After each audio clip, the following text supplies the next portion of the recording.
Hello WhatsApp guys, another ব্লগে আপনাদেরকে স্বাগতম।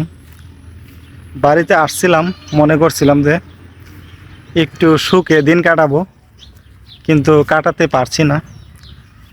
দেখতে তো আছেন, ঈদের পর থেকে কোনো বৃষ্টির দেখা নেই। মানে গরমের চাপটা প্রচুর পরিমাণে বেশি। গরমের চাপ বেশি থাকলে ঘর থেকে বের হওয়া যায় না, কোনো দিকে যাওয়া যায় না। মানে বাসাতে থাকতে হয়।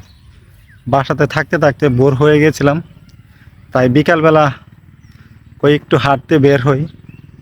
একটু হাঁটতে না বের হলে মন মানসিকতা ভালো থাকে না।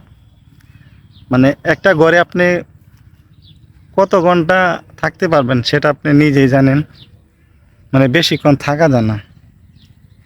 আর গ্রামের মানুষ বিশেষ করে সারাদিন যা কাজ করে, মানে সারাদিন যা কাজ করবে, দিন শেষে তারা আমাদের যে বাজারে চলে যায়, বাজারে আড্ডা দেয়।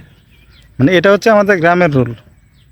আর আমরা শহরের মানুষ টাইম মেনটেন করে চাকরি করি, 8টায় ঢুকি, রাত 8টায় বের হই কিংবা 5টায় বের হই। একটা শিডিউলের ভিতরে আমরা অতিবাহিত করি দিনটা। সেজন্যে আমাদের সময় কিন্তু কেটে যায়। মানে হঠাৎ করে বাড়িতে আসলাম ঈদের জন্যে, কিন্তু সময় কাটা খুবই মুশকিল। যেহেতু মানে বাসায় থাকতে হয়, সে সময়টা বেশি কাটে না। জানেনই তো, যদি কোনো কাজ করা না হয় সময় কাটে না। আবার খাবার যে বেশি, খাবার কিন্তু খাওয়া যায় না। আপনি দেখবেন যদি কাজ করেন যতটুকু ভাত খাবেন, আর যদি কাজ না করেন তার থেকে অর্ধেক খাবেন। কিসের জন্য? আপনাকে যেটা দিয়ে দেওয়া হয় খাবার, আপনার মুখে ভালো লাগবে না। কারণ আপনি তো কোনো কাজ করেন না। কাজ না করলে কি আপনি খাবার খেতে পারবেন? খাবার খেতে পারবেন না। মানে রোজার ঈদে থেকে কুরবানি ঈদটা বড় ঈদ আমাদের। যেহেতু কুরবানি দেওয়া হয়, কুরবানি দিলে সারাদিন কুরবানি কাজ করতে করতেই কুরবানির দিনটা চলে যায়। যদি বর্ষাকাল হতো হয়তো বিশৃঙ্খলা হতো, মানে মাংস টাংস কাটাকুটি প্রবলেম হতো।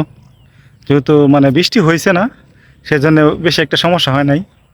মানে ওই যা মাংস কাটাকুটি সব কিছুই মানে সুন্দরভাবে চালিয়ে নিয়েছি আমরা। বাট দেখতেছি বৃষ্টির কোনো মানে তারপরে থেকে মানে বৃষ্টি হচ্ছেই না। যদিও বা বৃষ্টি মানে দিন খারাপ পজিশনে যায়, আবহাওয়া আসে না। মানে হালকা জোরো বাতাস বয়, আবার বাতাসটা চলে যায়। আচ্ছা যাক, জানি না কতটুকু আপনাদেরকে বোঝাতে পেরেছি। যতটুকু বোঝাতে পেরেছি নিজের অভিজ্ঞতা দিয়েই, কোনো মুখস্থ না। মানুষের স্ক্রিপ্ট লেখে, আমি কোনো স্ক্রিপ্ট লিখি না। যা মাথায় আসে তাই আপনাদেরকে বলার চেষ্টা করি। যদি ভিডিওটা একটু ভালো লাগে তাহলে সঙ্গে থাকবেন। আসসালামু আলাইকুম ভিউয়ার্স।